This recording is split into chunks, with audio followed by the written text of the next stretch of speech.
নারায়ণগঞ্জের ২৫০০-এ অবস্থিত Bangladesh special economic জোনে কারখানা স্থাপন করতে যাচ্ছে সুইডিশ কোম্পানি নিলর্ন বাংলাদেশ লিমিটেড। সেই লক্ষ্যে বাংলাদেশ বিশেষ অর্থনীতি অঞ্চলের ব্যবস্থাপনা পরিচালক তারো কাওয়াচির সঙ্গে সমঝোতা স্মারক সই করেছেন নিলর্ন বাংলাদেশ লিমিটেডের ব্যবস্থাপনা পরিচালক মোহাম্মদ আব্দুল কাইয়ুম।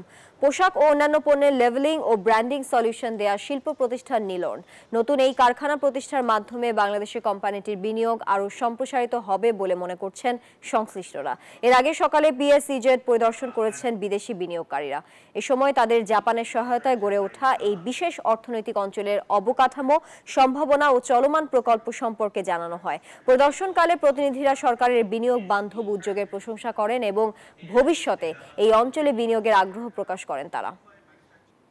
আগেও দেখেছি যে বাংলাদেশের বিনিয়োগের অন্যতম বড় বাধা ছিল সুশাসনের অভাব এবং দুর্নীতির বিস্তার থাকার কারণে বিনিয়োগকারীরা অনেক সময় নিরুৎসাহিত হতেন।